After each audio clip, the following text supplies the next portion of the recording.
Hello, Hot Vibes. And welcome back to Sense8 Episode 7, WWWNDD. Yes. So, yeah, so now you know what WWNDD means. Yes, I was sort of right. You were close. Like, you mentioned it and I went, Well, I mean, I picked one for a guy and a girl. So I got the girl one right. It was not Napoleon Dynamite, which it should have been because that would have been funny. It was not Napoleon Dynamite. Did I write at all what you said here? Let me see. No, you didn't. You just picked a guy, actually. I said Nancy Drew because I looked up and I was like, oh, Nancy Drew, I'll pick one for a guy and a girl. You didn't say I'll pick one for a guy and a girl, though. I swear I did. I don't remember you saying that at all, and I've only written down a guy here. I call BS. I swear, if you go back and listen to that episode, I fucking said it. Okay, well, what's funny is that I have your guy guess written down. I don't have anything else written down, but I do have a check mark above WWNDD. So I'm wondering if I just wrote that Yeah, at the because after. I said it. I know you said it. Because, no, I looked up and I was like, ND. I was like, oh, Nancy Drew. Yeah, because I'll pick one for a guy and a girl, just to, make things fair. Maybe I'll probably give it to you. Because you said it, which is If you go back and listen to the end of the episode, if I fucking say it. I know you say it, because I remember you saying it and I was like, like I was trying to like nudge you in the right direction. I swear I said it. You definitely I said a guy and a girl because I wanted to because I didn't know what ND meant and I wasn't. I don't know. I swear I said it though. I'll give it to you. It's funny because there are no points for the title, so I don't know why we're arguing about this. No, there isn't, but this is apparently very specific. Anyway, how was your week this week? Busy. Yeah. I wasn't at work at all, but I've been editing all week. Was this when I had to take my computer in again? I had to take my computer in again. You texted me about it. I did. Yeah, it was horrific. I was deeply stressed. I'm pretty sure it was this week. And I was like, oh my god, it's not working again. I have to get a new computer. This is horrible. And so I took it to the guy and he was like, oh, just download this. And I was like, that's it? Really? Why didn't I do this last time? So, yay. She's fixed. She's fine. She's been doing everything she needs to do. God, what else happened this week? I saw more images and videos of ATEEZ's tour, which is basically a stage production at this point. There's a storyline. It's ridiculous. I want to go. Yeah. Oh my god, it looks so cool. I'd cry, I swear to god. But if I don't get to go, I will cry. But that's okay. Anyway, what else happened this week? Oh my god, what's really annoying is I went to edit like both my 17 in the Soup episode 3 and Cooking Crush episode 7. Yeah. And evidently I moved them from my camera wrong because those two things lost their camera footage and I had already deleted it off my camera, so I couldn't upload them. There's no camera footage for them. There's Mike, but I don't think that'll be interesting. I was so annoyed. I was like, god damn it, that was a good episode of Cooking Crush too. There was like a whole 2 minutes of making out and I was like, fucking Christ. I'm so annoyed, but yeah, whatever. I guess in the next episode I'll just be like, so, you're probably wondering where episode 7 is. Yeah. Not here. So, that happened. I'm watching episode 8 today because I was going to film everything on Friday and Saturday, but Friday my brain was not having it. And it was like, don't do anything. And I was like, why? So, I did like a whole bunch of stuff yesterday. And then I was going to do everything yesterday, but by the time I was done with my variety show section, I was like, I'm so tired. So I'm going to do all my TV shows and longer shows today. So it's going to be another busy day. I've started making smoothies. I started making smoothies today. So this is day number 1 and I've now realized I have to put more ice in my smoothie because it's slightly warm. And that's honestly kind of gross. So I also need to put less powder in it. I think those are my only 2 complaints. Other than that, good. Because I want to do this for breakfast now. Oh, yogurt! I was gonna put yogurt! Motherfucker. I'll remember next. I was Russian. But I want to start doing smoothies for breakfast now, so that I don't know, it. I don't know. There's a reason. Healthier, I guess. Yeah. So coffee to wake me up, smoothie for breakfast. That way, I am eating healthier because I have not been eating healthier. I have been eating a lot of carbs, and I need to stop doing that because it's making. I think it's part of the reason why I'm tired all the time this week. I was like, I've been eating way too many carbs, so I'm done, man. I don't even know what else happened. My cousin came over, and she's kind of been like slightly interested in some of like my little variety shows like BTS and TXT because I'll show like a couple clips every once in a while, and she can read. The others, like there's a couple kids that come over that can't really read yet, and if they can, they can't read fast, so subtitles are a no-go. So I have to explain everything when they're over here. But she can read, so she's over here, and she came upstairs at one point, and she was like, "Can we watch the one with like the yoga in the air again?" And I was like, "Yeah, sure." And I put it on. I put the BTS one on. I put the TXT one on. We watched them all. I was like, "This." So we watched Run BTS like all day, which was fun. And other than that, I'm not really sure what else happened this week. I don't think anything else really happened this week. It was just an editing sort of week.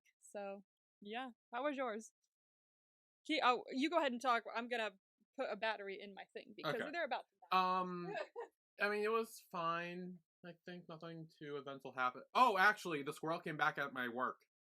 Ah, yeah, that's right. Yeah, I sent you a picture of it. I was like, or video or whatever, and I was like, yeah, it came back. It was still in the same corridor area. We just let it out again with the same thing as last time. Just, oh my god. I don't know if it's the same squirrel. Maybe I don't know. He just wants to have fun. In many ways. Maybe I don't know. It was fucking bouncing off the wall. Squirrels just wanna have fun. And what else? And also, another squirrel story is as I was throwing out trash at work, a squirrel was in the dumpster. So when I threw the bag of trash, it like jumped out and scared the shit out of me, and then ran away. What the hell is going on with you and squirrels? I honestly have no idea. I'll be honest. Like, it's so. I don't think there's any squirrels today. There are no squirrels doing it on my roof, so that's good. But thank God. Yeah, just squirrel stuff. I think it's all that really happened. Squirrel stuff is all that happened. I don't know what else. Yeah. My cousin called me, and we got drunk and watched gay shit. Oh, that's fun. I didn't get super drunk. I had one beer because I have to do shit tomorrow. But we had drinks and watched like a billion different like lesbian stories from TV shows compilations. Oh, that's fun. She texted me the next morning. She's like, "Not gonna lie, I'm feeling super gay after last night." I'm like, "Mood, me too." I mean, well, what did you expect? No, because she texts me that every fucking day. She's like, actually. So she got a bunch of birthday presents, so she showed me those, which is cool. And she got like a Star Wars helmet that like plays different battle scenes like in the helmet. Like if you push a button, it'll be like, all the different scenes from different movies that are like battles, like where he's wearing the helmet and shit from like spaceships. So that's cool. I was like, "You're a very easy person to buy for." She's like, "I know." Star Wars. And that's it. She's also meeting Renee Rapp because she's going to a Renee Rapp concert. And she's got me into Renee Rapp now, which is why I was so excited to go see Mean Girls. Aside from that, I also love the Broadway show for Mean Girls. But I was like, oh my god, now I'm into Renee Rapp. So, like, this is your fault.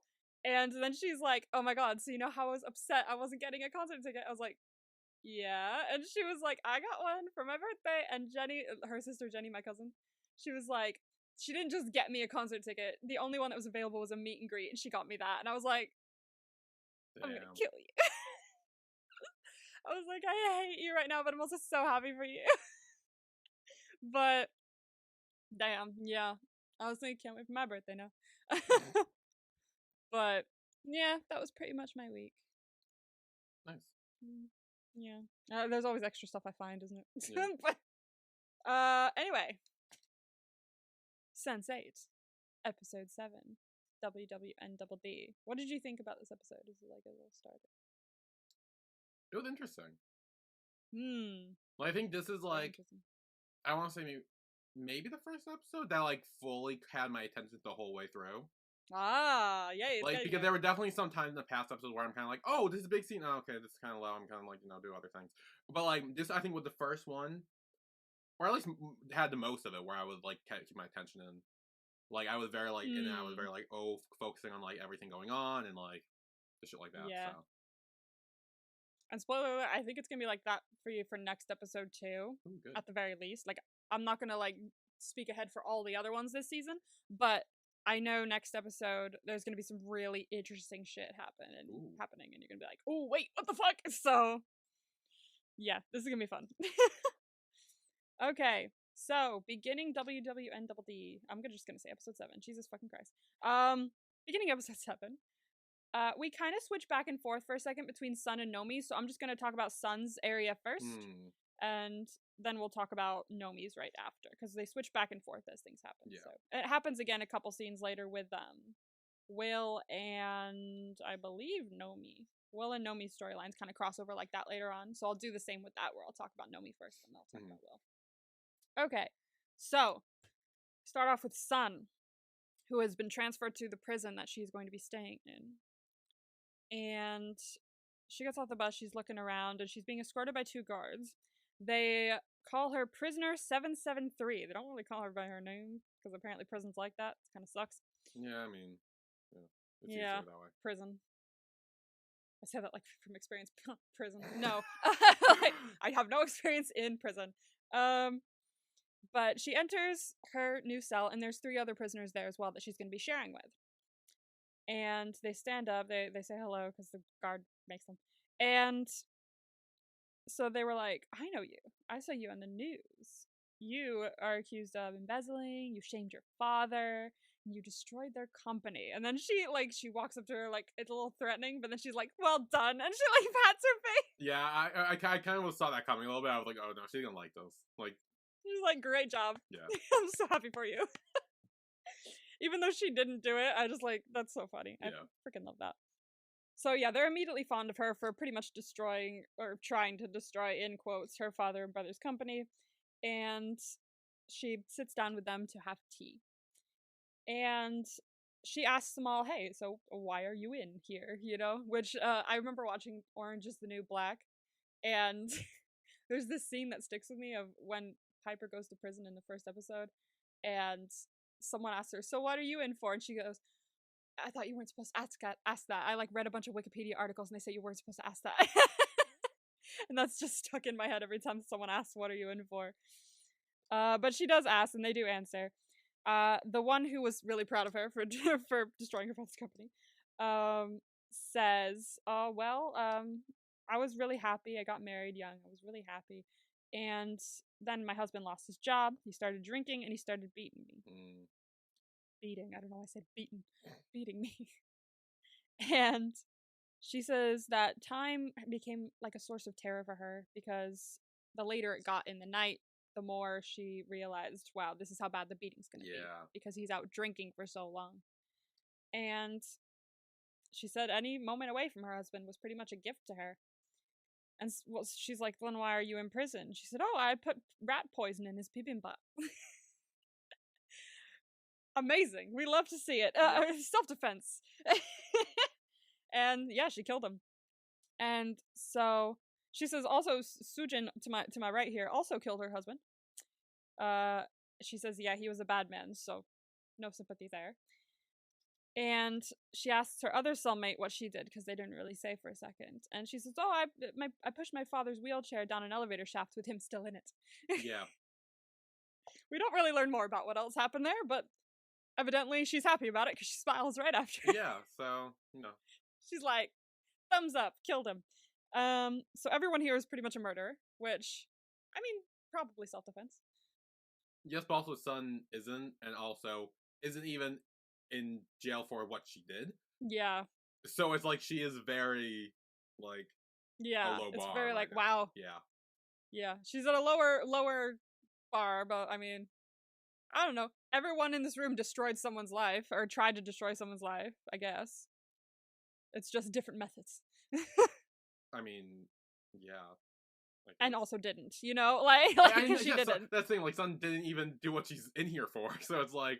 True. But I mean, they seem to like her, so that's good. So that's a plus. Yeah, they seem to like her, and also she seems to also resonate with these women a little bit because she's had experience herself with men just being awful around her because she's a woman on like at a high position in her company, and belittling her doesn't like that, obviously. Yeah. And being someone who kicks ass and isn't allowed to in the workplace probably pisses her off as well. So she kind of relates to these women on a kind of base level of we're all women and don't we have issues with men, you know? Yeah. So at least she's got that. And so the four of them toast and drink their tea. So that's where Sun is right now. So at least she has some camaraderie and companionship in prison. Next, we go to Nomi, who's waiting on a roof in San Francisco with Amanita. And she says they really need to level the playing field. And the guy they're waiting for will hopefully help us do that. Amanita asks how she knows him and how she trusts him, and Nomi's like, yeah, well, we were hackers together, and that this guy, Bug, was a hacker during the war, and he hacked the Pentagon, which is pretty illegal, but that's okay. And Amanita asks why he isn't in jail, because, again, illegal. Yeah. And Nomi, who, honestly, this is a little, interesting how this came right after Sun, or was kind of that's why they were, I think, jumping back and forth. Yeah. Because Sun is in jail for something she didn't do, and we find out Nomi went to jail for something she didn't do as well. And so I think that's why we kind of saw those, like, side by side. It's very similar circumstances. So yeah, Amanita asked why he's in jail. She took the fall for him, and she said it made sense because she was a juvenile and she had rich parents. So it'd be easier for her to get off, like, with a warning or with a small written ticket, something like that. Community service, like a month or a couple days of juvie. Like, it wouldn't be as serious as if Bug was caught doing it, who's an adult and hacked the Pentagon and was poor. So yeah. Nomi apologizes as well to Amanita because she never told her this story before. She kind of hid in her way. Shouldn't say. And she said she never thought she would have to revisit this part of her past again, which is why she didn't really say anything. And so a car pulls up, and we meet Bug. Yeah. A Bug. I honestly love Bug. I was gonna say, he's very interesting. Like, he's very fun, I think. He's very fun. Some of the things he says in this episode are a little questionable, but that's because he's new to this. Exactly. Like, yeah, I was like, ooh, like, don't say that. But also, I feel like he doesn't know or didn't remember or is still learning. So I'm like, I'm not gonna hold this against you too much. We'll see. Like, it's not malicious. Yeah, it's not malicious. Don't hold it against him because, like, honestly, this is like one of the very few times he says anything that's like questionable. I think maybe he dead names her one more time because he's still getting used to it, but he corrects himself immediately. Yeah. And honestly, I'm gonna tell you right now, you're gonna love Bug. Bug is fucking great. I'm glad. I'm really glad. I love Bug so much. So Bug comes out of the car after parking it, and he's like, "Hey, where's Mike? Mike called me to come here." And Nomi's like, "That would be me." and Bug's like, "Shit! Oh my god! Like, I didn't even recognize it." And he starts being like, "My God, you're hot! I would like, so what happened?" Bang you? Like, I'm like, oh my god, dude. Dude, buddy, I would so bang you. Like, you're so hot now. And he's like, but then he quickly goes like, I mean, like, not in a degrading way, you know, like respectfully, but because, you know, I would bone you. Respectfully, I would totally bang you. And oh, he's so funny. But Amanita cuts in and is like, hi, yeah, her name's Nomi, not Mike. And he's like, right, shit, yeah. And then he was like, wait, who's this? And Amanita's like, oh, it's my girlfriend. He's like, nice. Fucking Bug. I will say that for the rest of the show, by the way. Fucking Bug is just gonna be a thing for me. Oh, great. I say it every time I watch the show. I'm just like, oh man, fucking Bug. And so they kind of return back to business, and Bug opens the car and is showing them all this hacking equipment. And he says, look, if you're doing some crime-fighting Charlie's Angel shit, then I am in. Count me in. I'm Yeah. so down. And not the first time he brings up Charlie's Angels, by the way, so it becomes a thing for him. And so Nomi asks for a candygram and a feed trough. I don't know anything about hacking, but she's asking for a few different hacking items. Yeah. And Bug's like, "Ooh, things are getting exciting then if you're asking for those." That's for fancy shit. Fancy shit. And Nomi also asks for a water witch, and Bug says, "Oh, I don't have that, but I do have this." And it's an NSA grade Rage Master. No idea what that means, but if it's NSA grade, it's serious. Yeah. So Amanita asks if all this equipment is illegal, and Bug's like, "Well, illegality is a moving target." Legality is a moving target. Wait, is it? I don't know. Yeah. And Nomi says that she figured justice is as justice does, and that if the government is using this stuff to spy on them, then they should be able to spy on them too. So, I mean, hell yeah, I'm in. It sounds fun. I've always loved hackers. I'm gonna say that now. I mean, fighting with like computers, fighting justice with computers and shit like that, I am in. Like, that is some of my favorite shit ever. If there's a hacker storyline, I'm down. Yeah. So after Nomi, we head to Lito. They're at a public restaurant. It looks like the same restaurant that Daniela and Lito were at before. You're making a face. I'll wait to talk more about it because you know what I'm going to say later. But I know what scene, you're going to say. I feel like she's trying to integrate herself into the relationship. Like, she's really trying to, like, meddle in their affairs. Like, things are fine the way they're doing it. They're fine with it. And it's like, she almost is, like, trying to, like, meddle with it a little bit. Like, I get it. She means well. I get it. She means well. But she does. It still is, like, these people are letting you stay at their house. Try maybe not meddling in their affairs. I see what you're saying. And what I will say is she definitely means no harm, and she just wants them to be happy. That's where all this is coming from. This isn't her trying to integrate herself into the relationship at all. I feel like she thinks, like, they're already, like, good friends and that she stays there. They're kind of like a family unit a little bit. They're moving towards it at the very least. And so she just wants to help. Like, that's where she's coming from, I believe. Judging from what the rest of the series is, I swear it's nothing like, no, I want to be in. I want to be with you guys. Like, it's nothing like that. It started out that way. No, it's not so much that, like, integrating herself into the relationship. It's almost like she feels like she needs to be a part of it. Like, maybe not, like, involved in it that directly, but also, like, it's like, oh, the three of us are living together. It's kind of like, oh, we all kind of make rules and do things together. And, like, I don't know. It seems weird. It seems like she's too meddle. Like, it's almost like she's meddling in their relationship, which she doesn't need to because things are fine the way they are. Are they? In the second episode, Hernando said, and I quote, kind of loosely, that he wanted to be Lito's arm piece and go to the cinemas, and it kind of made him sad that he didn't get to. So are things exactly fine the way they are? I mean, maybe not exactly fine, but I mean, when you're also keeping a secret relationship, like, you're gonna have your ups and downs. But true. Also, I feel like ever since she showed up, she's been doing way more harm than good. I definitely see what you mean. Like, but I swear she doesn't mean to. I mean, yeah, but it doesn't matter. Like, if you're still coming in doing more harm than good, you should get the fuck out. Like, be aware. Be like, oh wow, I am doing very bad things here. I'm like ruining things with them. I'm just gonna head out. My bad. Sorry, and leave. All right. Well, that's a kind of a vibe for the next episode. I will tell you good. that. No, not good. Okay, you'll see why, but not good. I have a theory for next episode, and if it ends up being right, I'm gonna be pissed.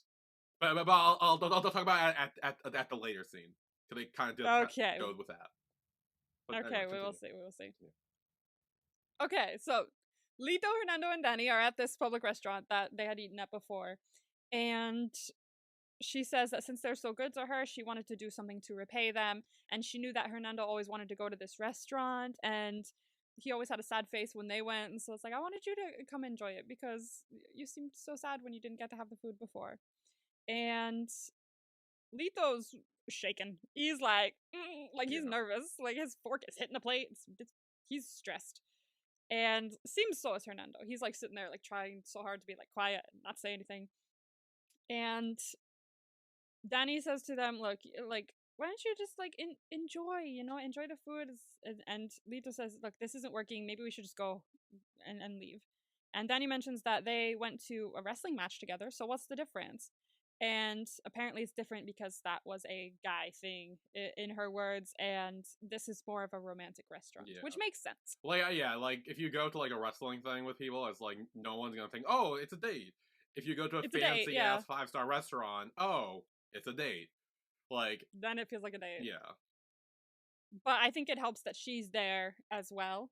So if people look over, they're not going to automatically assume, oh, he's on a date with a guy. They're going to see Daniela and him and just go, they're on a date. And this is just some other dude. Like, so I feel like it helps that she's there. Yeah. And so Dani suggests that Hernando pretend to be Lito's bodyguard.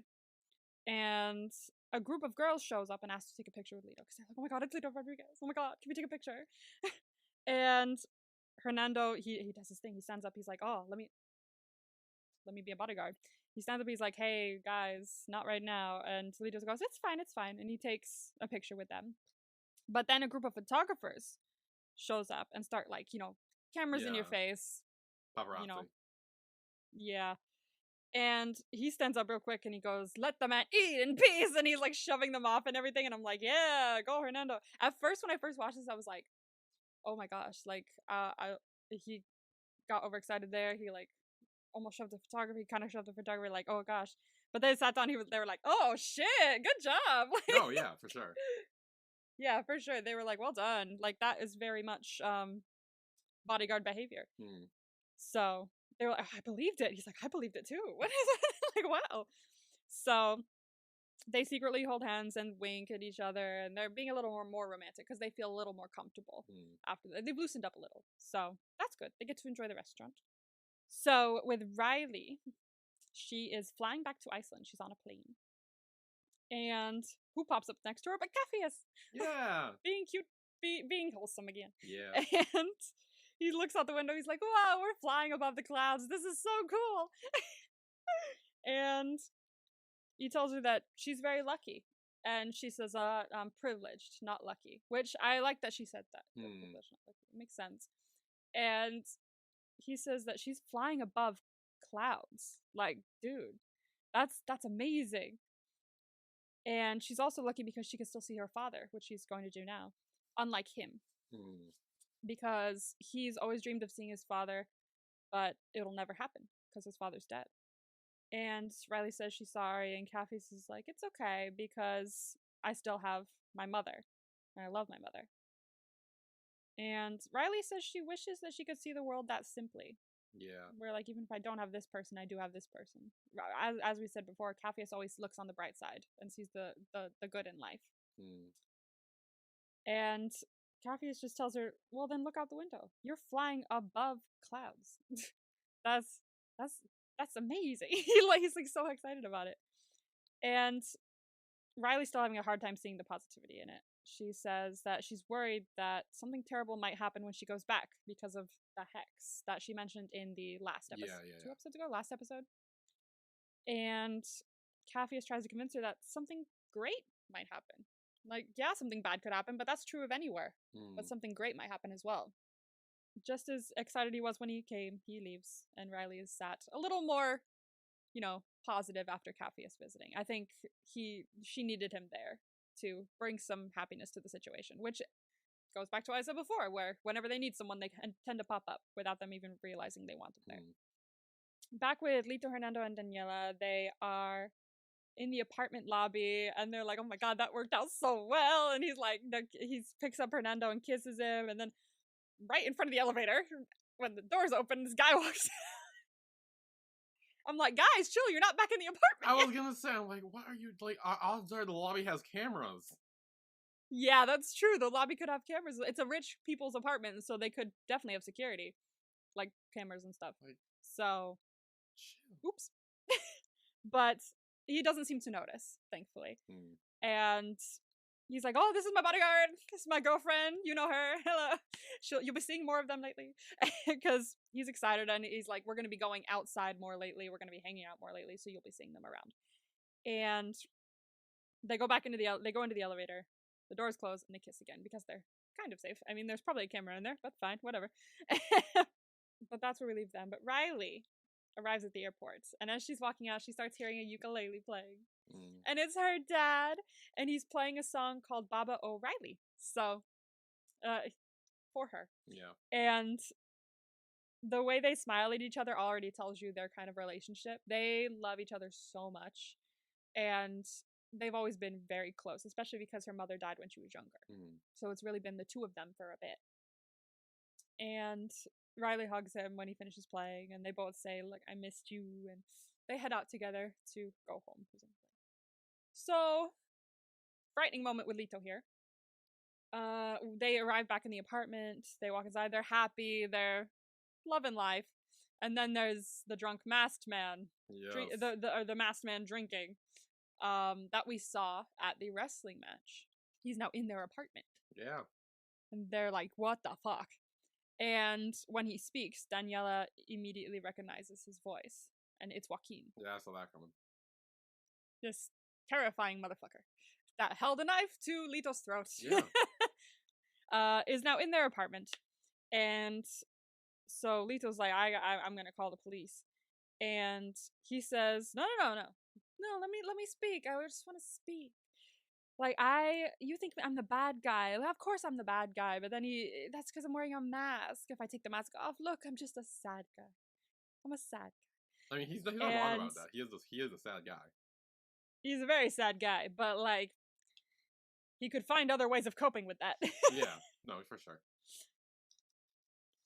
Slightly terrifying ways right now.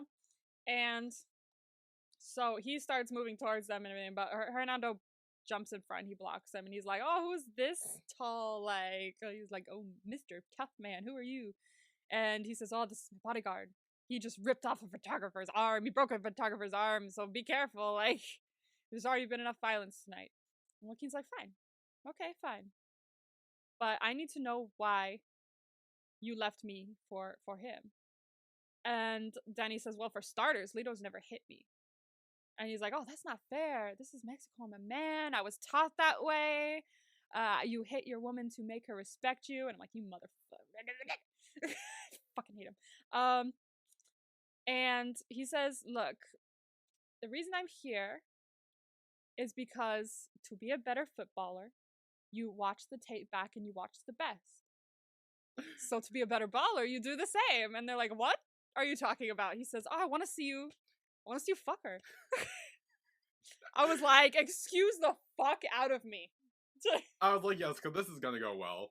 Sure. Because this is gonna go great. Yeah, because they're gonna totally just do that for you. They're like, fuck that. Yeah. No.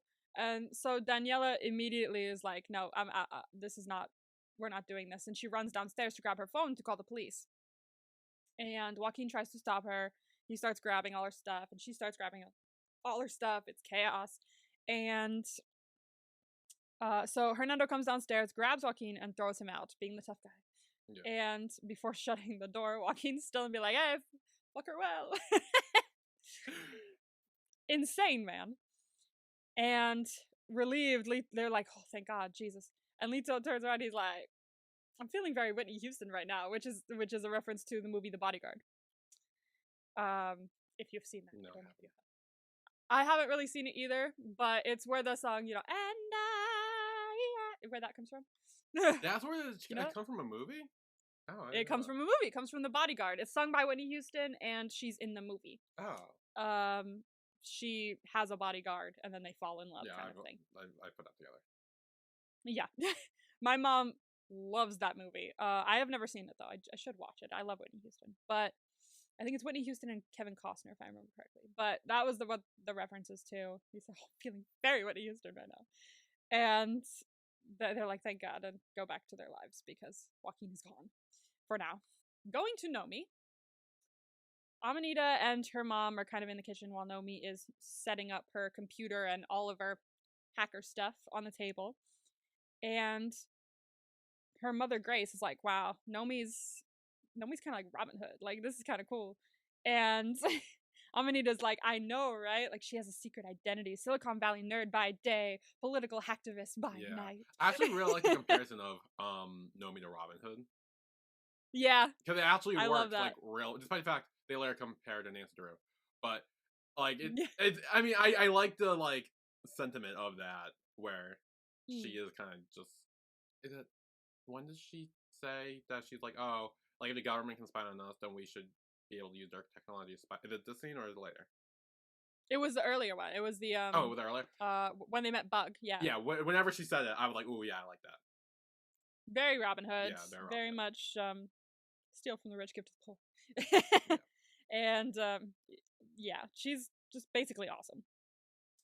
And she's like, she's having fun with it. She's like, nobody. She tried to play by the rules, and they tried to lobotomize her. Like she's writing a movie. Yeah, it's like a whole movie. It's a whole movie. Nomi says that if someone talked to her about, hearing voices in their head, or if they ever mentioned that to her, she would think they were crazy. And Grace says that, well, I was a child of the 60s, and that if you didn't hear voices in your head at least once, then you were crazy. Like, yeah. So she says that way back when, if people heard voices in their head, they were considered saints at one point because God was talking to them or an angel was talking to them, And she says that it was a sign of miracle, not madness. So Grace decides to share a story with Nomi. She starts talking about a moment where Amanita was really young. She was a kid, and she took her to her first 4th of July picnic. But she got really easily scared by the fireworks. And Amanita says, well, yeah, I still hate them because they're a symbol of war, and every war is a failure. And I was like, period, I love you. And she says that when Amanita got frightened, she suddenly wasn't with her anymore. She let go of her hand and she disappeared into the crowd, which is similar to something else that we learned about later, which is a story of Kala's, but hers ended in like pure happiness. It was a happy thing that happened. But this was very worrying for her mother. And she felt panic rise up, and suddenly she heard her, but she didn't hear her. It was like a feeling or a vibration in her chest. And she followed it straight back to Amanita. And she says that when she told people the story, she didn't really care if they believed her because she knew the truth. She knows what happened. And she says that she's comfortable with the idea that there's things happening in the world that we don't completely understand.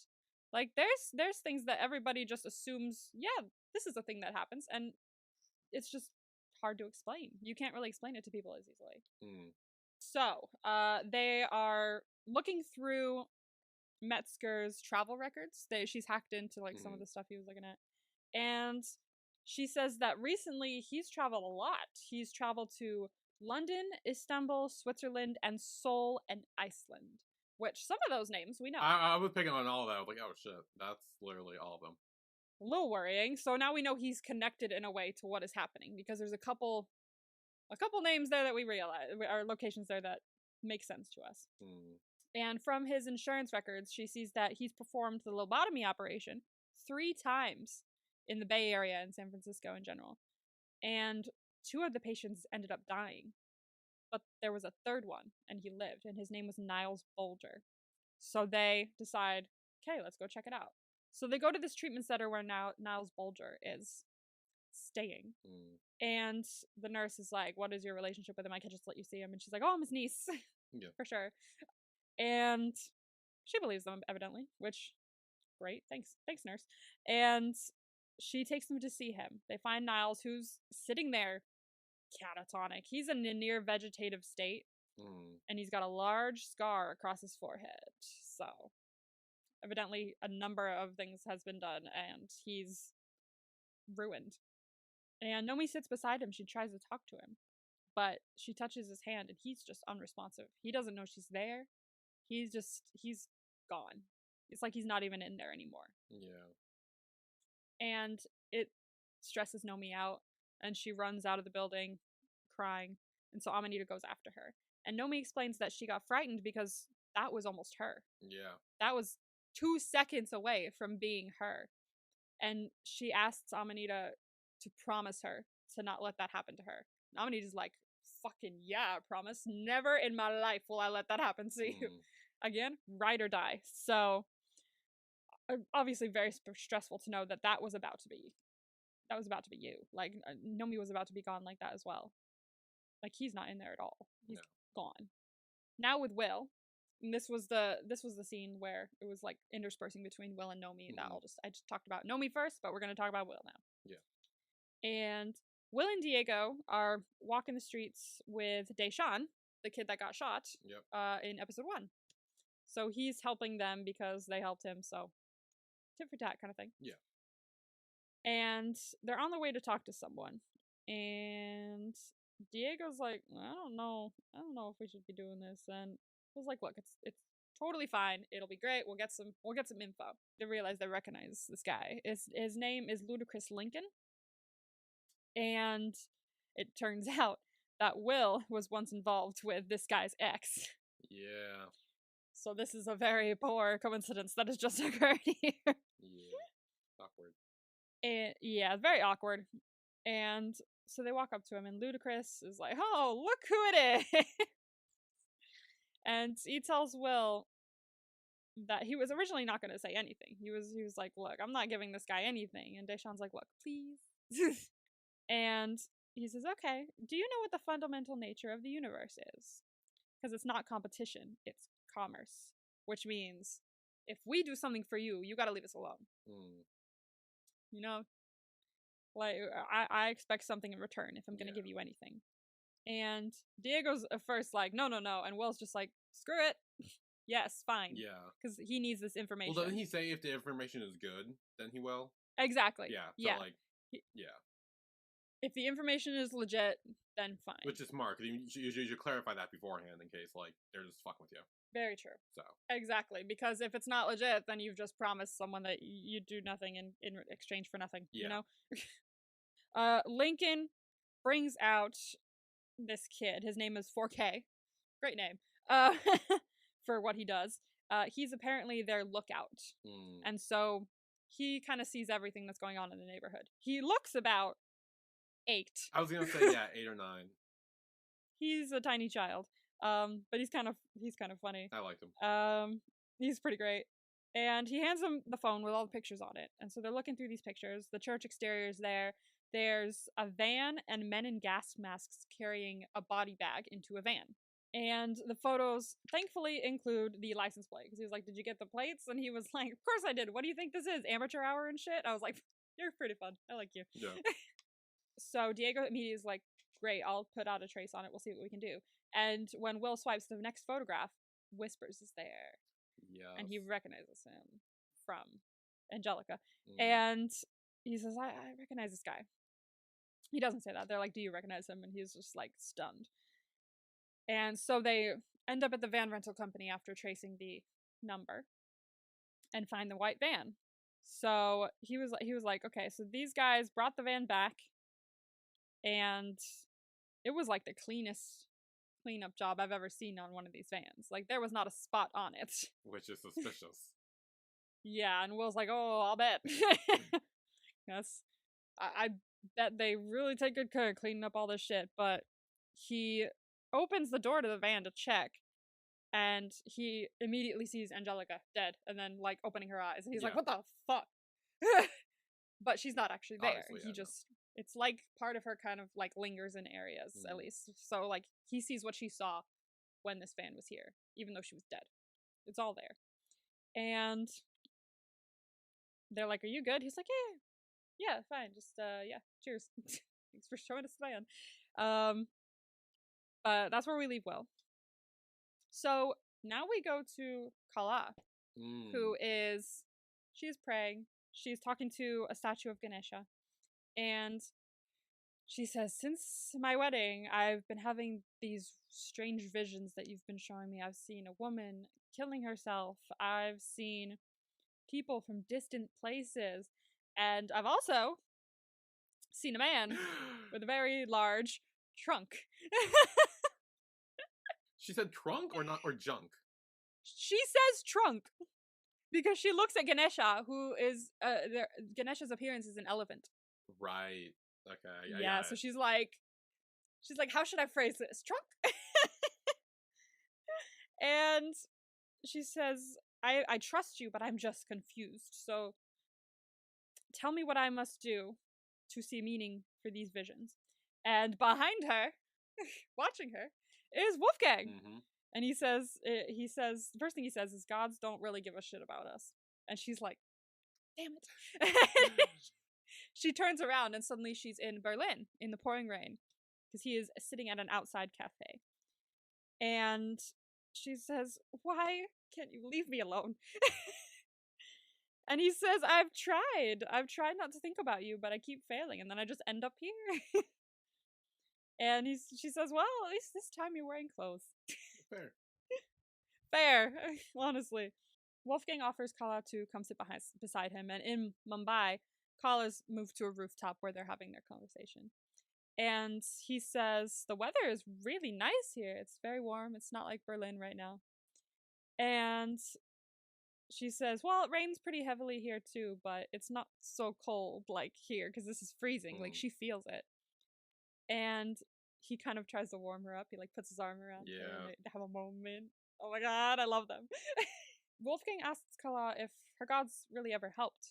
And she says, well, I did ask Ganesha to stop my wedding. However, subconsciously or not subconsciously, I wanted to stop my wedding, Ganesha to stop my wedding, and they did. Yeah.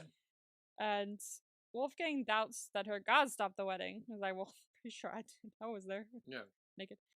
So Wolfgang asks if that means she considers their connection a miracle, because he's the one that showed up. So he's like, oh, does that mean if you believe your god did a miracle there, does that mean I'm the miracle?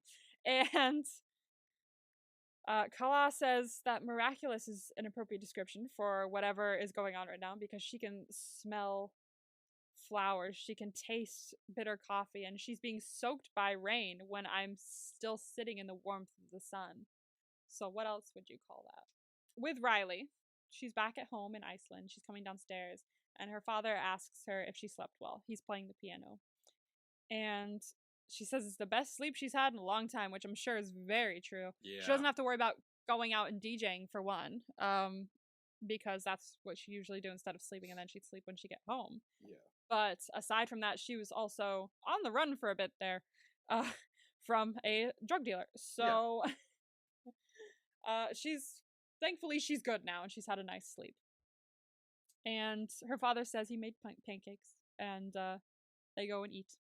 And with Capheus, he is watching Amundi receive her medical treatment, and it's making him flashback to his childhood. And his mother is having this discussion with the tribe that they were in, their leaders.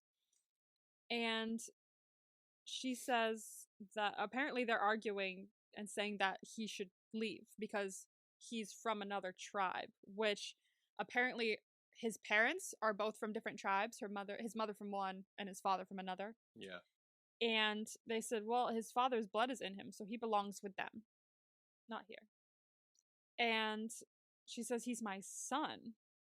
And I said, well, he belongs with his own people. So she immediately gets him, gets her stuff, and they leave. And one of the tribe leaders tries to stop her, but she says, no, I hope you all go to hell, and goddamn your bad blood. So evidently that's what happened to make them leave their kind of, it was secure-ish, I guess, life. They had a community. Yeah. And they left because they didn't accept him as one of their own. So Sun in prison has to show up for sewing duty. Yeah. Apparently there's sewing duty in prison. They're doing vocational training, in other words. And the guard asks her if she can sew, and she says no. She's like, oh, did your mother neglect you? It's like, no, she's dead. It's like, oh, gee, well, then you're so lucky you're finally receiving training. I am. Yeah, I'm so lucky. Good. And so she asks the other inmates if anyone wants to volunteer to teach her. And after threatening them a little bit, Sujin volunteers, who is one of her cellmates. And she says, go sit next to her, and she'll tell you how to sew. So that's what Sun's doing right now. Yeah. Back with Riley. She's eating her pancakes, which look delicious. And Gunnar, her father, tells Riley that he watched her on the internet. He saw some of her shows. And she says, it's not really a big deal. I just helped drunk people get laid. That was pretty much my job. And he says that her making music isn't a small thing. As a musician himself, he understands this. And people will get to momentarily forget their problems when she's there. So she provides great comfort and great service. And he tells her that he's proud of her for making music, because I just love them. I just love their relationship. He's such a sweet man, and he loves his daughter so much. And I think he loves as well that she's into music, and she does like music as well, because he does music. And he loves that he can pass that down to someone, I think. So they have a very, very good relationship, as they have that in common. He tells her he has to leave for rehearsal, but that if she needs anything or if she wants to go out, she can contact Sven, who is next door. And she says, I thought he was still on his boat, but apparently he dropped everything when he heard that she was coming back. And so this shows that Riley definitely has had a positive community when she grew up in Iceland. Yeah. She had a lot of people who were there for her and who love her. And he also tells her before he leaves that I don't care who shows up for the symphony as long as it's you. You can be the only one who shows up, but I just want you there. Yeah. And he kisses her on the forehead and leaves. But after he leaves, Riley hears a woman who we see behind her that says, you shouldn't have come back. Yeah. Yeah. And when she turns around, there's no one there. She's gone. Yikes. That's all I'm saying. Yikes. We learn more about her. I don't think next episode. Maybe next episode. I'm not entirely sure if it's next episode or not. It might be the one after that. I didn't see it in the vibes, but I could have been skimming. But she does come back, and we do find out what the hell that is. Okay, because at first I would like maybe Angelica or something, or like some sort of Sense8 thing, but I don't think it was. I don't know. Maybe we'll find out. Because I don't think you should leave or whatever relates to anyone else. Like, I know didn't she say she had like a reason for leaving or something? Or like she couldn't come back because, or her dad said it's hard for her to come back or something? It is, because she has a past that is really tough for her, and that's the first time we heard about that. So she does have a past here where something bad happened to her. Yeah, so I'm wondering if it's more something related to her past rather than a Sense8 thing. Maybe, but remember in the last episode, she was told when she was a kid that one of the hidden people told her she was hexed. And that bad things will happen if she stays in Iceland. Oh, so it's one of the hidden people? I'm assuming. Which, is that a Sense8 person or that a hidden? Or are they two different entities? Wonderful question. I guess we'll I guess I'll find out. I don't know. I'm hoping we'll find the next episode. Wonderful question. We will get there. Don't worry. Okay. So we are going to take a break here. And when we come back, Kala and Wolfgang have more of a conversation about science, faith, and gravity. Yeah. So we will talk about that when we come back.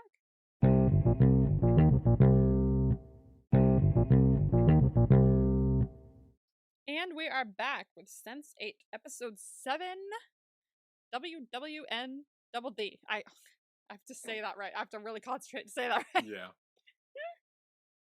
So we're back with Kala and Wolfgang, and she decides to tell him a story about why she prays to Ganesha and believes in her faith and everything. And she says that when she was younger, she always hated being alone in quiet and dark room, and she was sleeping, and she just did not like it. So she always fell asleep at her father's restaurant because there were people around. Yeah. And she says that since she hated being alone, she always loved festivals. And she has a childhood flashback to, we see her at the Ganesh Chaturthi parade. I could have butchered that, so I do apologize to everyone. But she's at this festival, and it's the one where there's like colored powder and you like throw it on the white clothes and everything. It's very, very fun, very colorful. Everyone's very happy. And she's with her mother. She's holding on to her hand, but it's a very packed area. And they end up getting separated. So this is where it kind of connects back to when Amanita, the story that Amanita got separated from her mother. And she's yelling for her mom. She's wondering where she went. And a young boy shows up and he takes her hand. He says, come with me, follow me. And they go into this giant parade float of Ganesha. They go under it and they go up into the Ganesha kind of like, not statue, but like hollowed out paper mache thing. And he says, do you want to see something really cool? You got to see this. You want to see what Ganesha sees. And so they go up there and they look through the eyes, and Kala's eyes are like dazzled by the sight of the entire festival. Yeah. You could see everybody, and you could see all the happiness and the bright positivity that's littering the streets, you know? Mm. And adult Kala, back with her with Wolfgang, says that in that moment she felt a closeness that she'd never felt before, and that's what made her believe in Ganesha. Mm. Now, question. Mm-hmm. Do we ever find out who the little boy is? No, actually. It was Okay. he was just someone who brought her. Okay, because I was going to say, I thought it was going to be like a reveal that was actually Rajan or something, and that would actually cute. make her like, maybe like, oh wow, like he would only show me that, maybe like she might start feeling things for him then. Mm. But that would be cute, but I don't think it was anyone specific. Okay. And Wolfgang asks her how she can believe in a god if she's also a scientist. Doesn't that make sense to him? Which I've heard this argument before as well. And Kala points out that there are many scientific phenomena that defy explanation. And it's like in quantum physics, where how can a particle be there and not be there? There are many things that are unexplained by science, and that science is used to describe the same miracles that faith talks about. That's what she believes. And as Kala continues to talk about gravity, they sort of gravitate towards each other. Gravity's pulling them in. And Kala talks about the mysterious attraction known as gravity as they're kind of getting closer. And she says that without it, none of this would exist. The world wouldn't exist. And they're starting to go together, and they're going to kiss. But once again, our lovely Mr. Cockblock Felix shows up. Yeah. And he's like, what the fuck are you doing? And Felix apparently has received news from Abraham, the man who bought half the diamonds. Mm-hmm. And he says that he's willing to purchase the rest of them. And so they're on high. They're living life. They're about to be rich again. And Felix is I cannot speak today. It's horrible. Felix is excited. And Wolfgang What is wrong with my mouth today? I can't say words. It's like I've been up since You got it.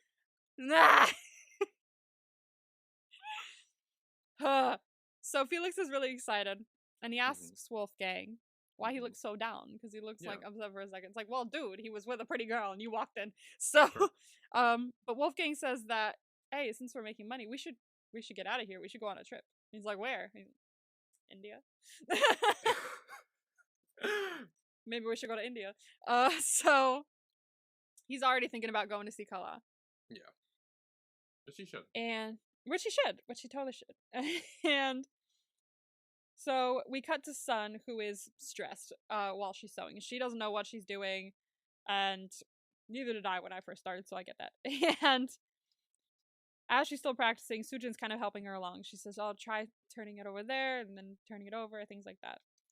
And as they're talking, an inmate from the back stands up and carries all her unfinished fabric up. And we know must be someone, because behind her, someone goes, she's coming. So, a problem, this isn't a new problem. And she walks up to Sujin's table, drops all her unfinished work into Sujin's basket, and after checking if the guard is looking, she takes all of Sujin's finished clothes and puts all her unfinished stuff in front of her and leaves.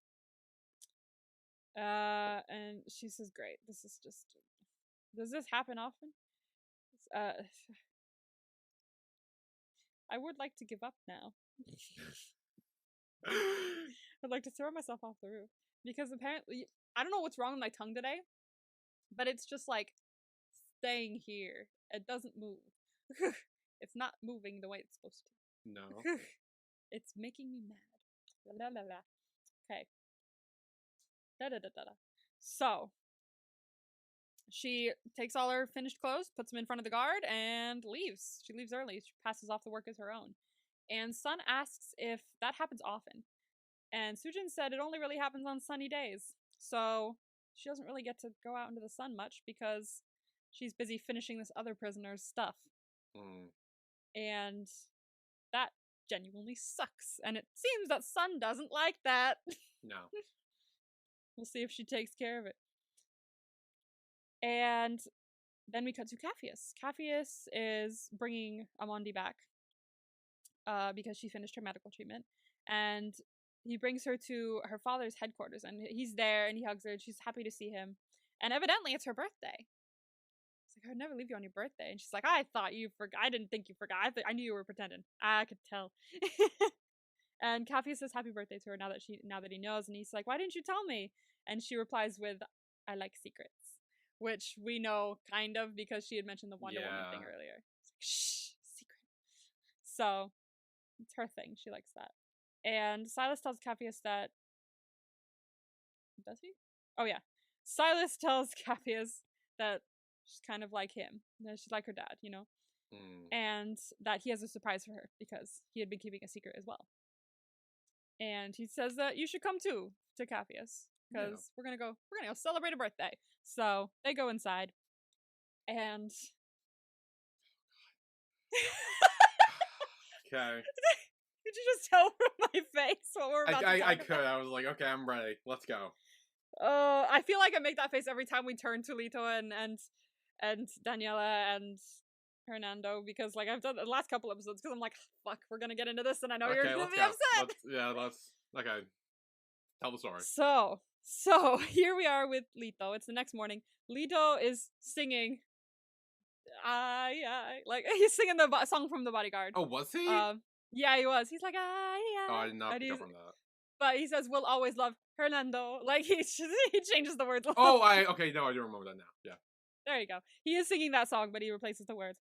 So he's still living on bodyguard land. He's in love, and he brings him breakfast in bed, and then he receives a text from Dani, and he's like, "Is this what our relationship has come to? Texting me from inside the house?" And she's like, "I didn't text you."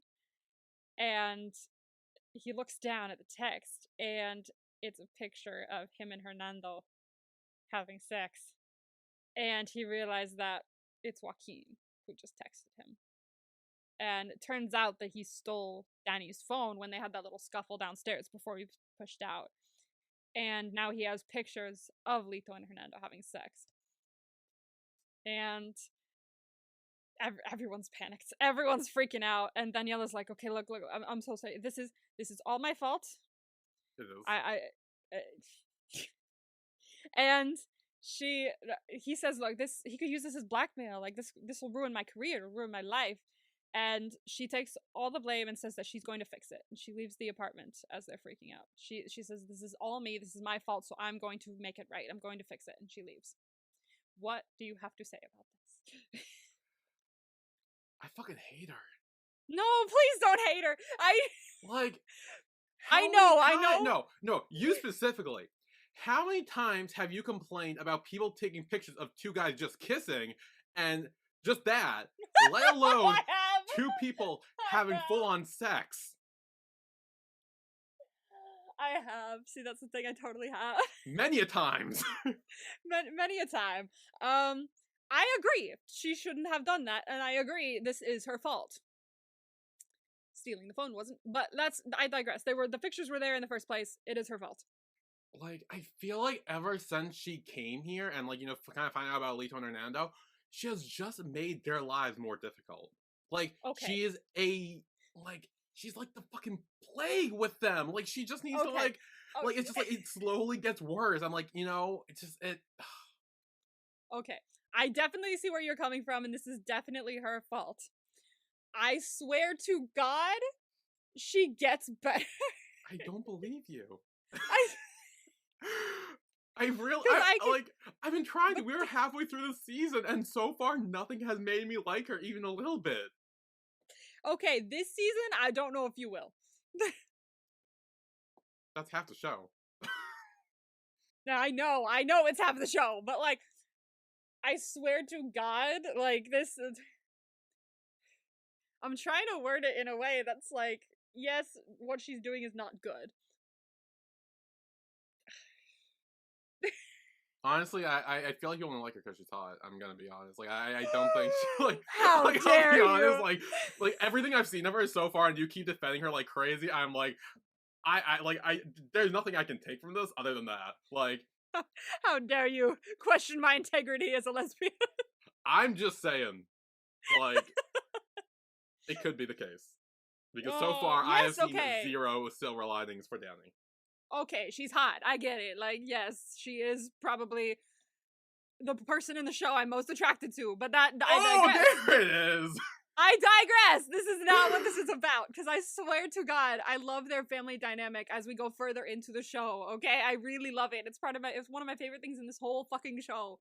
Like, the three of them love each other so much by the end of this. Like, really, you just gotta take the ride. You just gotta take the ride. You just gotta... This is so, like, the worst part is, they didn't even know that she was taking pictures of them having sex. Like, that is, like... They didn't. That is they didn't. super bad. Let alone it's really bad. Like, even if it didn't get out, she would still keep it for, like, perverted reasons. Like, yeah, it's very bad. So, like... I can't. Like, honestly, it's getting to the point where I'm hating her so much that it's like... It's giving Yi for me, which we know is a bad thing if you watch Cutie Pie or listen to our podcast for that. It's giving Yi vibes where I hate that character so much that I enjoy hating on them. Like, I will find any little thing just to hate them for. And Dani is getting to that line. Oh no. So, that's my thoughts. I see. Okay, she's definitely at fault, and she definitely has done bad shit. I agree. Like, this is not okay. None of this is okay. I just, like, know that later on, the dynamic changes, and it's very hard right now to be like, no, it's okay, because I know this shit is bad, but I swear to God that she's not as bad later on. But I know there are some things that she's gonna, like, mention or say or do that even further in the show, like, even if you've grown to, like, even like her, you're just gonna end up being like, girl, why didn't you ask this earlier in the show? Like, yes, there are some things you're gonna... So, we're just gonna... Yeah, so... Okay. What was your... What? You said you maybe had a theory about... Oh, like... yeah, so I was gonna get to that. My theory is... Yeah. So she kind of runs off, probably to go to Joaquin to try to get the phone back or whatever. Mm-hmm. My theory, what if she ends up getting, like, kidnapped or something by him, and then, like, Joaquin, like, texts me, like, hey, I got Dani, like, hi, like, give me something or whatever, and tries, like, do something weird like that, where, again, her leaving and going to Joaquin just causes Lito and Hernando more trouble. That's gonna piss me off. You're making a face. I fucking hate this show.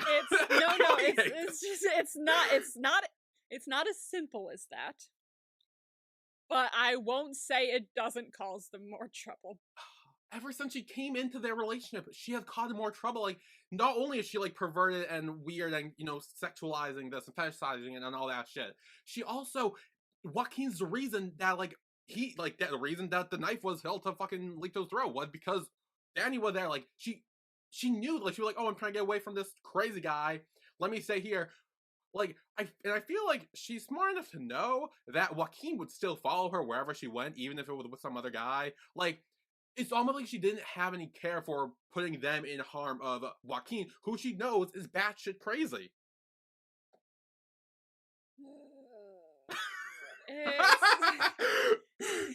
Great defense. This is bad.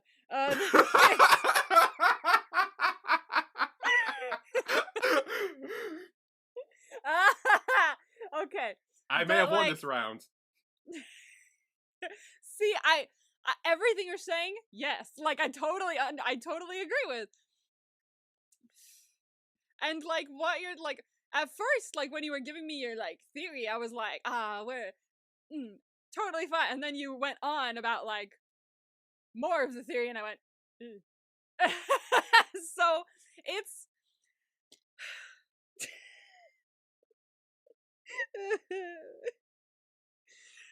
I'm just gonna, yeah. Yeah, Yeah. Yeah. Everything you're saying makes sense. it does. Yeah. And we will leave it at that. Okay. Oh god, I don't want to. It sucks because like I love her so much, but like I don't want to say anything bad about her because like I know what they become later on, like their whole like dynamic becomes later on, and I know that like it's not that right now. It doesn't feel like that right now because this is the beginning, and they're working out the kinks, and she's got a lot of. Yeah, she does. Clearly, with the fucking picture she takes. God damn it. Right when I said it too, I was like, she's got a lot of kinks, and I went, fuck. I feel like you were setting me up for that, not gonna lie. I feel like you were setting me up for that. About halfway through my sentence, I was like, oh, this would be great, but I already finished it by the time I thought it. And then it was the whole thing. Oh, God. Anyway, let's move on. Let's move on to better people. This is a touchy subject. Okay. So, we move on to Nomi. And her and Amanita are incognito at this cafe. It's called the Atlas Cafe, which, fun Easter egg, the Wachowski sisters actually, who created Sense8, they also created the movie Cloud Atlas. So this is a little Easter egg to one of their other projects, Cloud Atlas. Cool. So it's the Atlas Cafe. And also, side note, in Cloud Atlas, I'm not sure if anyone else was there, so correct me if I'm wrong, guys, but I know that Bae Duna, who plays Sun, was in Cloud Atlas as well, so she's worked with them a couple times. Oh, nice. So these are little Easter eggs that you'll see. The Wachowski sisters also did The Matrix, so that's a fun little tidbit. Which I've never seen. I do need to watch The Matrix. But they are in this cafe, and they're there because Nomi found out that this is kind of where Metzger usually goes to get his coffee, like daily coffee. It's routine. And Amanita asks, like, are you sure that he's gonna show up? Because we could just be here and he won't show up all day. And she says, I've found a bunch of receipts. He comes here all the time, around the same time, every day. So this is his usual place. And just like clockwork, here he comes, enters through the door. And while he's there, Nomi starts cloning his phone and downloading personal information. But she needs him to open his email or connect to the Wi-Fi or use some sort of internet service in the area for them to get in there. And Amanita's like, are you sure he's even gonna open his email? I don't think he's gonna. And she's like, have you ever not checked your phone when you're just waiting in line for something? Or waiting in line for coffee? Yeah, true. I check my phone all the time when I'm in a line. And just, again, like clockwork, because Nomi's a fucking genius, he takes his phone out and opens his emails. So she gets all this stuff flowing into her computer right now. She's got calls, emails, contacts, passwords, all that fun stuff. And Amanita's like, wow, you really are like Robin Hood. Kind of sexy. So, just then as well, Metzger receives a phone call. The call is very short, and the only thing Metzger says is a very confused, what? And that's it. And then he runs out. And right before he leaves, right before he runs out, he looks over and they're like, fuck. We're not here. And then he runs out, leaves the cafe. So something very apparently serious has happened. And Amanita says that when he left, he looked kind of scared, which is weird. And now Nomi is wondering, it's making her wonder who called him to make him look so scared. So she looks at the cloned phone, and she sees the call came from a Dr. Matheson. So she decides to call the number. Right before she does too, Amanita's like, stop it, I know that look, don't do it. And she ends up calling the number, and this person answers saying, I thought we were clear. So still thinks he's talking to Dr. Metzger. But after some silence, immediately goes, is this Nomi? Yeah. Like, oh fuck. And he says, I'm looking forward to meeting you, right before Nomi hangs up. Which is a little terrifying, I'm not gonna lie. And Amanita asks, who was it? And Nomi says, I don't know, but they knew me. And that was Whisper, correct? That was Whispers. I will tell you that now. That was Whispers. I figured. And Nomi says that Metzger is booked on a plane to Chicago that night. And they decide to make a plan to break into his apartment Oh, Chicago. We know Chicago. Yeah, I was gonna say Chicago. Like that was important. I was like, oh shit, but he doesn't end up going, Chicago's honestly. But yeah, pretty important, not gonna lie. So they make a plan to break into his apartment when he's gone. And Amanita's like, I don't know. Let's not. And Nomi's like, come on. WWN, double D. What would Nancy Drew do? And they're like, okay, fine. Amanita loves her books, which we do find out throughout this, as well because they did meet in a library as well, or a bookshop. They met in a bookshop at her job, so books are a very big thing for Amanita. Back with Capheus, Silas is taking his daughter up to the roof, and it turns out there's a surprise party there for her. And everybody's there. There's presents. There's a party. She's very excited. And they talk off to the side for a moment while she's looking at all her presents. And he tells Capheus that Amundi likes him. She's apparently mentioned him quite a bit. She really likes you. She likes when you're driving her around and stuff. You've become a nice person to her. And he says, well, that's easy. Your daughter's very, very nice person. And Silas says, I'd do anything for my daughter. And I assume it's the same for you with your mother. Yeah. Which, yes, obviously.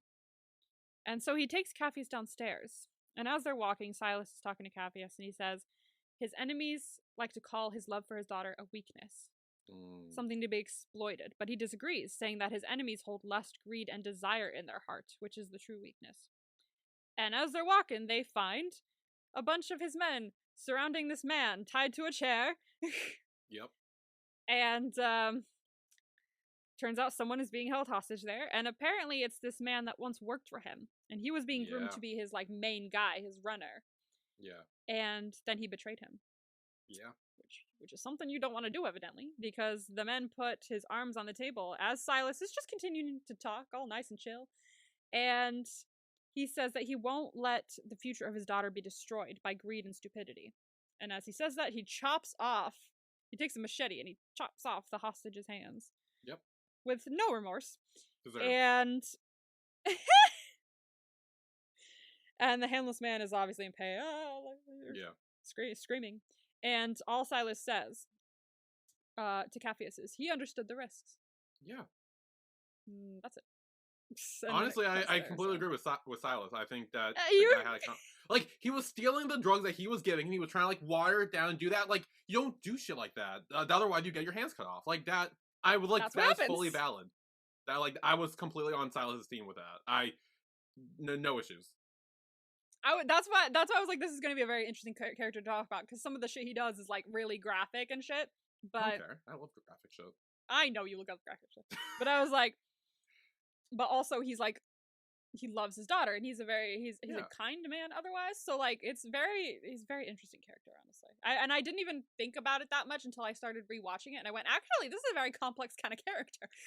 Yeah, because, like, I mean, again, if the guy was technically stealing from Silas, and by, like, you know, the drugs he was giving, he was, like, taking more than he was doing or whatever, watering it down, whatever. I don't know the exact thing.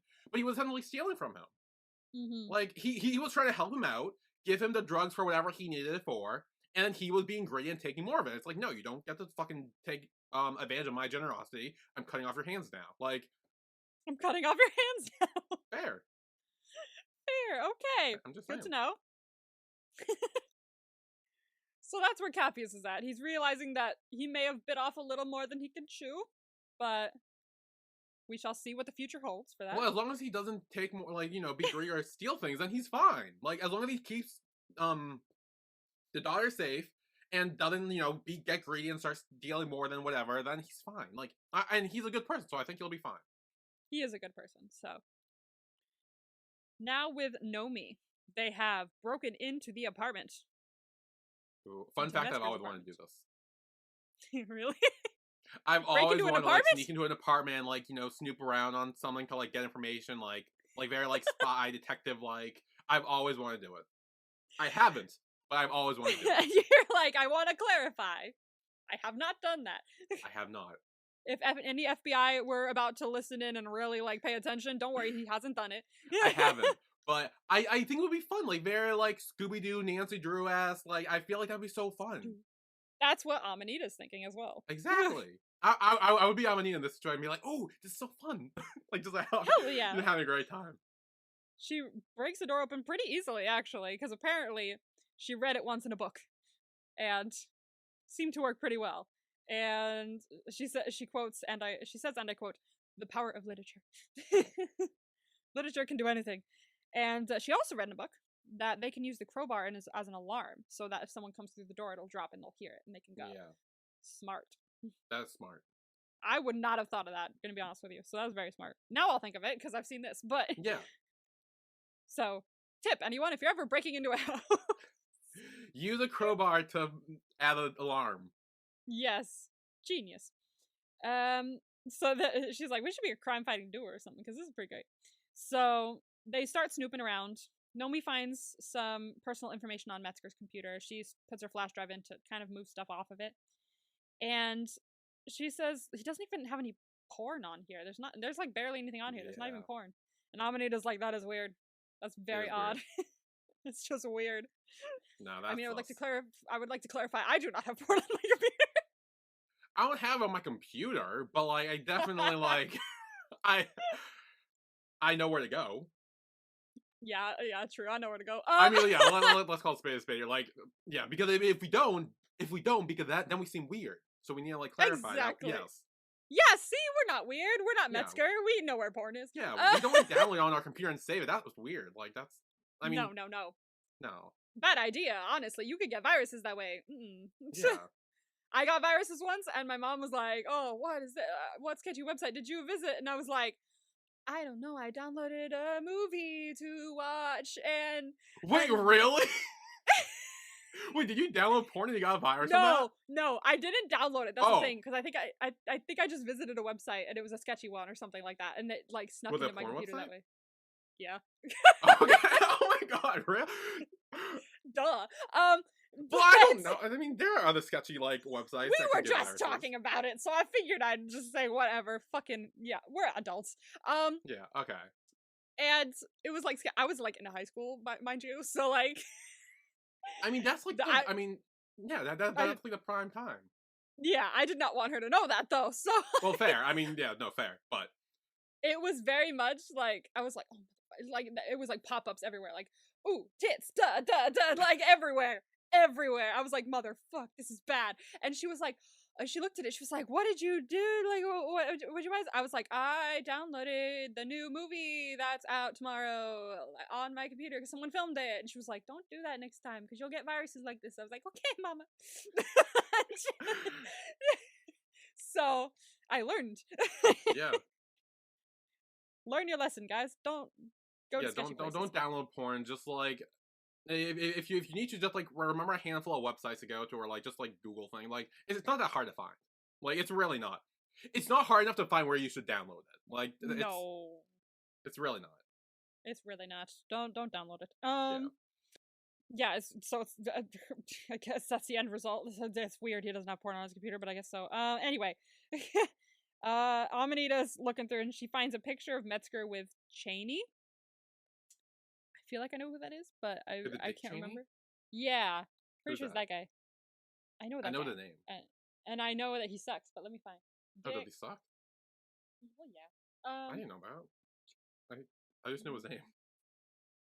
Oh, he was the president. He was the vice president, not the president. Oh my god, if he was the president, I would have been like, wow, my education sucked. Oh my god, I thought his grandchild was Katy Perry. What? It says grandchildren Kate Perry. Oh. I was like, excuse me? Katy Perry. I was like, who the fuck is this? He was a vice president. Oh. And well, that's why I don't know him. Oh, under George W. Bush from 2001 to 2009. Oh, with he's a member. Awkward. He's a member of the Republican Party, and I don't like Republicans anyway, so that's already strike one. Evidently, there were scandals and shit, but that's usual for any president. So she picks up a picture. And she's like, "Oh my god, a picture with him with Cheney. That is, I mean, he must be evil." I love you. But then she puts it down and she finds a Nancy Drew book. Yeah, so, it can't be that bad. he can't be all bad. I love her so much. She's so cute. And that's what she's doing, looking over at his life. But Nomi is copying all this stuff onto the hard drive, and she says it's going to take a few minutes. So they start doing that. And while they're doing that, we switch over to Wolfgang, who gets back to the locksmith shop. And he knocks on the door, and Felix lets him in and is acting a little stressed. Yeah. He's like, did you go? Did you get the diamonds or the money already? He's like, yeah, I went, but nothing happened. I went there, and he wasn't there. His shop was closed. Everything was packed up. It was just gone. And he's like, look, I've been rethinking that idea of you to travel to India. Let's go now. Let's get out of here. Yeah. And suddenly a girl appears at the door, and she's knocking on the door. She's like, can you please help me? And he's like, we're closed. And she's like, but please. She's like, oh, I'll help you. What will all the damsels do when I am gone? Like he's being Felix. And but then she looks a little more sinister as she steps back, and a black van pulls up, and it's Steiner inside, Wolfgang's cousin. And he doesn't have enough time to react until when Steiner unloads a shotgun blast into Felix's chest. Damn. He's hit bad, and he gets thrown back. And he crashes right through the broken glass, the wood, everything. And Wolfgang's like, what the fuck? So he runs up to him. He's covered in debris. He's bleeding. And Wolfgang and Steiner kind of make eye contact for a second before Steiner pulls away. So he's not killing Wolfgang. He is shooting Felix. Yeah. And so Wolfgang is now panicking as he's trying to save Felix. Now back with Nomi in our final sequence of events. Yes? Yes. Nomi and Amanita, first thing they hear, the crowbar drops. Thank God for the alarm. Bad sign. Good alarm. So someone has come back in, and we pop over there, and we see Metzger at the open door. He's holding his luggage, and he's like, this is weird. And he threatens to call the police, knowing that someone is definitely there if there's a crowbar in the door. And Amanita's like, okay, we need to go then. But Nomi has another plan, because she still needs to download those files, so they need a little more time.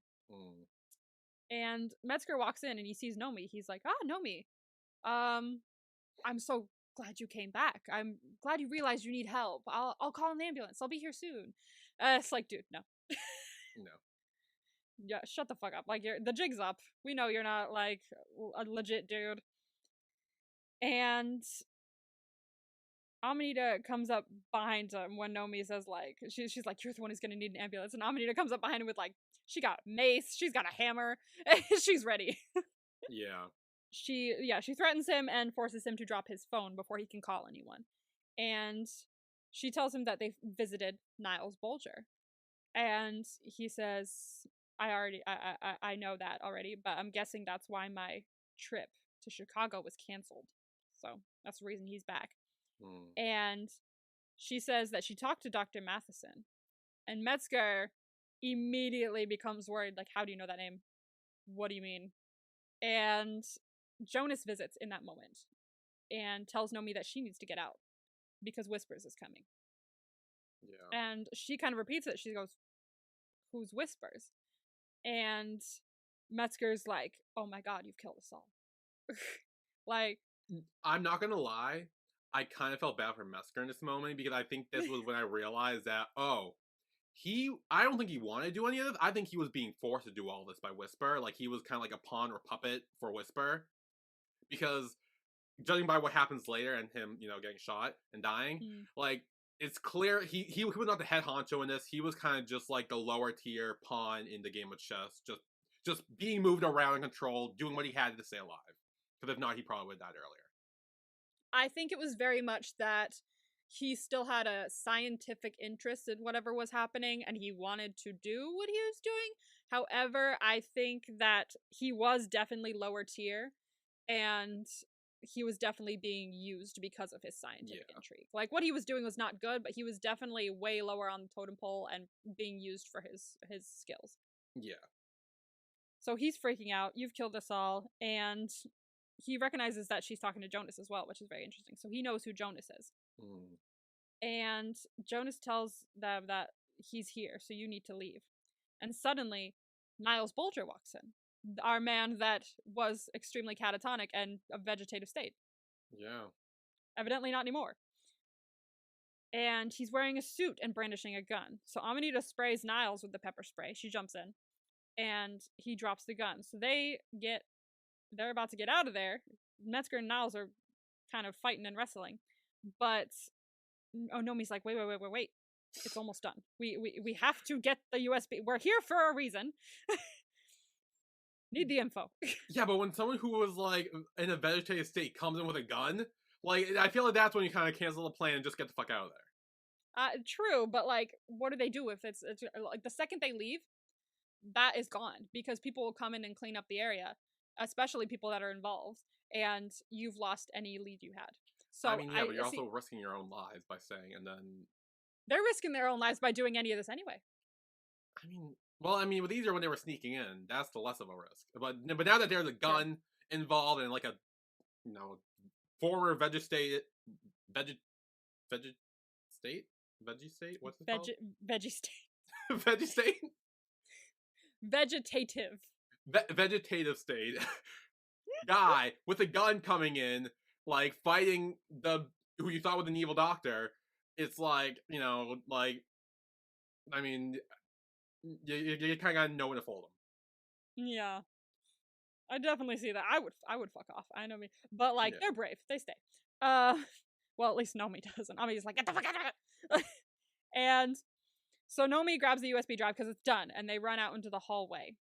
And Metzger follows them, and because Metzger follows them, Niles follows them. So everyone's running down the hallway. The girls are banging on doors asking for help, and someone does pop out and go, hey, what's up? Are you okay? And he gets shot immediately. This poor guy. It's not that he just gets shot. Nomi and Amanita kind of like either push him or hide behind him. Yeah, they were. Well, yeah, they are hiding behind him for sure, but he probably was also like, it's okay, what's going on? Like, I feel like he's that kind of person too, even though we've never. But then he dies. Like, that poor guy. He was trying to help, and they kind of just like, oh, he dead. Yeah, he's dead. So he did try to help. He came out to see what was going on, and he immediately got shot. And he hits Metzger in the shoulder. And the girls run into a stairwell and kind of watch from a distance. And Metzger is going down a different hallway. So Niles decides to follow Metzger and not the girls. Which I think, I'm trying to figure out what that might mean. I think it made more sense to kill Metzger, I think, because of maybe what he knows. I was gonna say, like, I think he got exposed. Like, he got exposed. There's no point in keeping him alive anymore. No, cut off the end of the cut off the string so that you can't find the other things controlling it. And so he follows him. Metzger's crawling away, begging for his life, and he refers to Niles as Milton, which is not Niles' name, which is interesting. So that's Whisper's Milton, name, I'm assuming. And Nomi and Amanita watch as Niles shoots Metzger in the head, turns the gun on himself, and we see into the mirror, and it's not Niles in the mirror. Nomi sees someone else in the mirror, and it's Whispers. Yeah. Whispers is in the mirror. So evidently, this means that somehow it's Whispers there, not Niles. Niles ain't there. It's just his body that's there. So, yeah. So I'm assuming is the reason why Whispers was having him put all... I'm assuming maybe former Sensei? Or wants to use Sensei is essentially because he can, I guess, possess them or control their bodies if their minds aren't working properly. I see what you mean. Something like that. Because I'm assuming that's why he was so hung up on getting Nomi, is so he could possess and control her body at least. And maybe if I know here's kind of extending of that theory, if he can control Nomi, maybe he can like get like because we know that he like similar with Jonas where like they can only visit each other. That's about it. They don't share abilities or anything like that. I'm wondering if he like full on possesses her, like he did with Niles, then he can get the ability if like her body doesn't fight him back or whatever. I don't think you can still do that if someone is lobotomized. I'm pretty sure that no matter what, you can't cross over like abilities or anything like that if you're not in the same cluster. Yeah. But you're on sort of a right path. Okay. And so Nomi sees Nomi sees whispers in the mirror, and Niles shoots himself in the head and keels over, and that's where the episode ends. Yeah. So, good God. MVP for the episode? I got mine. I've got mine too, actually. Okay. Yeah. 3, 2, 1. Silas. Oh, motherfucker. No, you did that for shock value. There's no fucking way. No, I swear, I genuinely believed him. Like, I genuinely was on his side during this whole thing. And I will say, I was gonna pick Nomi or Amanita. But, again, at the end where they kind of, like, take in that random guy who was gonna help and kind of, like, hide behind him and, like, essentially get him killed. Like, I kind of felt, I was kind of like, well, I don't like that. Like, I kind of felt bad for him. Oh, and honestly, the FBI is really going to start looking into you now. You want to break into houses and you're happy with Silas cutting off hands? It's going to be no, look. I just think that, like, if people take advantage of someone's kindness with their greed, they should be punished for it. Okay. Not necessarily saying cut off hands, but I'm just saying some sort of punishment should be instated. If Silas's way is cutting off hands, that is how he does it, and I support that. But MVP? Yeah! Again, it would have been Nomi, but her and Amanita kind of pushed the guy in the way, or like hid behind him and like kind of use him as a human shield. They didn't push anyone, and they didn't use him as a human shield. They were just scared. Everyone was scared. I get it, they were scared, but they still kind of happened. I was like, oh no, this poor guy was just trying to help him be nice, and now he's dead. Jesus Christ. Okay, fine. I know me for obvious reasons. Anyway. Yeah. So, let's hear your grades. Oh god. Let's see how you did. All right. So, WWNDD, you said... I said Will. I remember Will? that. Yeah, you said Will. But I did hear you say the Nancy Drew one at one point, after you looked it up. But I'll give it to you, even though we're not doing a grade. So, your first vibe was bug. And you said that had to do with Will, like, bugging something. Yeah. And you were wrong. It was Bug. Mr. Bug. I love Mr. Bug. So that was with Nomi. And bodyguard, you said Lito. You got that right. Hey, it was right. about Hernando. Hernando being the bodyguard. So you got that right. A colorful flashback. You started out saying Nomi, and then you locked it in as Kala. So you got that right. It was the colorful right. festival. Good job. Pictures was your next vibe. Yeah, I know. I got that right. So you got that right. You very much got that right. I had to lead you into it a little bit, but you got that right. you gotta remind me, you talked about it earlier in the episode. I was like, oh, right, yeah. I was like, bruh, you said. And the last one was someone who isn't a sensate, but is in their inner circle gets shot. Yeah, this was the one I remembered. I know I got it wrong. Yeah, you did. I don't know why I put a check mark, but I wrote Will and Diego next to it, which is wrong. So, girly, what is wrong with me? That was wrong. You were wrong. It had to do with Felix. Yeah. And Wolfgang. So, ta-da. All right. So you didn't do too bad though. You got a couple right. Yeah. All right. Your vibes for the next episode. The next episode is called "We Will All Be Judged by the Courage of Our Hearts," which is a very long title. Who do you think that has to do with? That sounds like a calf. Yes. Sounds like a cat. Ooh, I see why you say that. So your first vibe is, I don't want to hurt you. It's a quote. Oh, God. Who's more likely to hurt someone out of all the sensates? Well, I mean, there's like a handful of people. There's a little handful of people. I mean, once Whisper says it, maybe he catches up with Nomi and he's like, hey, I don't want to hurt you, but really I do, or whatever. Is that your guess? So. Yeah, because I can't really think of anything else. All right. I will say this, it's a sensate that says it to help you out. Okay, never mind then. Well, no, never mind. Technically he is a sensei, but he's not their sensei, so I'm going to say no. Yeah. It's one of the cluster, I will say that. Okay. Our cluster. Mm. There are other clusters. This cluster. The August 8th cluster. I don't want to hurt... Maybe... Wolfgang? I mean, his friend just got shot. So maybe he's like... Yeah, maybe he's looking for revenge. Being like, hey, I don't want to hurt you, but also I do. I don't know. Yeah, like, fuck you. Yeah, I don't know why, but for some reason when I hear I don't want to hurt you, I really think they do want to hurt them, but they're just saying I don't want to hurt you. Yeah. So I guess that's my interpretation of that. I see that. I will tell you that actually is very accurate of the situation of just being like I do want to hurt you, but like I don't want to hurt you. Like Oh, that kind of good. thing. Okay, well then good. I'm glad I said that. Kind of. Maybe. I don't know. I might be Okay. wrong. Fuck me. Your next vibe is kiss. It involves two sensates in our cluster. I want to say Wolfgang and Kala because they almost did this episode. Locking it in? Yeah. I mean, I feel like the only other option is Riley and Will, but I feel like they still need to work up to that. Okay. Next, we have a breakup. A breakup? Oh. Well, maybe Kala finally calls it off with Rajan.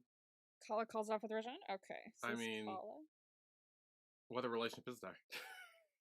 Other than Leto and Hernando, but I don't think they'll break up. Nomi or Amanita, I don't think they'll break up.